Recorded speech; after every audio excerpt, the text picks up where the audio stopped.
James is a close friend of mine, and I'd been producing his previous band, and James left the band, and I kind of thought that here's a guy who has got a passion and a degree of drive which I noticed in him, and I thought, a kind of seed was planted, and I thought that if I could surround him with good people, good musicians. Initially the idea was to have a Scottish-based band, give him something better than what he had before, and help him get to the next level as a musician and a writer and a performer.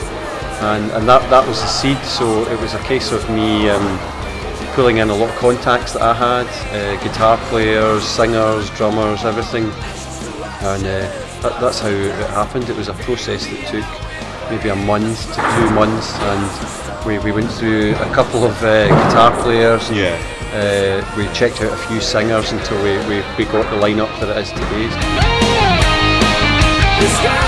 We now have a record deal. We've just been shooting a video and photos today, and that's when James and I were trying to work out, I think about 2 years? 2 years. 2 years between writing it. So we had a couple of writing sessions at my house, my studio.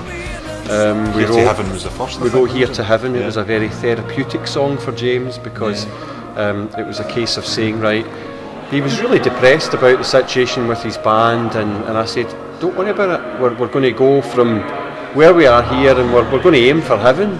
You know, whatever your musical version of heaven is going to be, let's try it. And we both thought it was a great. Well, James was the catalyst for that, the song, the lyrical content, and then we kicked it off from there. And when we heard it back, we said, we've got something here. Yeah, and it then flew from there in.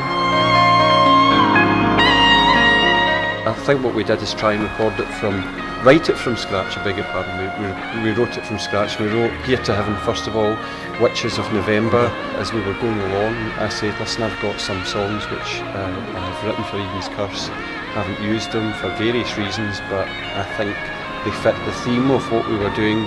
We decided to go for a concept on the Knights Templar, and Black Abyss and Seven Seal were 2 songs that I brought from Eden's Curse archives that never made it onto albums. It wasn't. They weren't leftovers. I just didn't end up submitting them. I felt that other tracks were more in tune with what Eden's Curse was doing, and I felt that with the lineup that we were assembling, that these could be great songs, and thematically they are spot on what we were looking for. For a drummer, I had been working with John on I think an AOR album or project initially. He recorded some songs for me, and I found him on MySpace years ago, and we kept in contact, and we did a couple of studio projects, and I felt that I just loved his chops. They were very kind of Posey Powell, very Mick Brown from Dokken, and I felt that he would be very complementary to this. I used to manage Ben for maybe about a year, and we were trying to find a vehicle for him, and I got him a gig with Power Quest, and then I thought, okay, that didn't really work out for him, but I felt that given the right vehicle, he would be he's a sensational player, and it was really just finding the right band. So ideally I wanted it to be Scottish based for James, and we got Scott, the keyboard player, in at that point in time, and I felt, I don't know if we want to go for somebody based down south, but Ben's talent is worth it. He could live in America and he would still be the right guitar player for the band. He's an incredible player. So I then reached out to Ben and let James hear him, and he was just blown away. Scott was a young lad that I met. I'd seen him perform with Concept of Time. They opened for Camelot, and I thought, this guy's really good, very young. He lives locally near me, young kid, lots and lots of great ideas, and I felt that he would be the right guy to ask for the keyboards, and he came along, and then it was really finding a singer. And then I remembered a little guy I met in America, a guy called Gus Monsanto, who sung for Timo Tolkki's Revolution, Renaissance and Adagio. Kind of knew him through David Reedman and Dennis Ward, and I met Gus in America at Melodic Rock Fest, and we really hit it off on a personal level, and I came away thinking, wow, you know, what a lovely guy.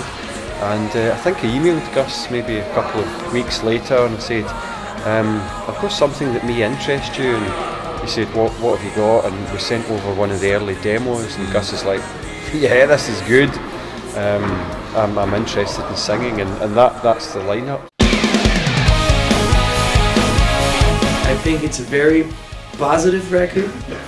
You know, it's a very positive record. It's a very colorful record. It's got a lot of nuance.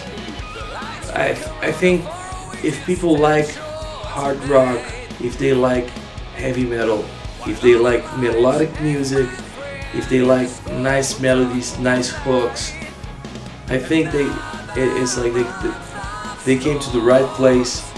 And songs are great. Guitar playing is stellar.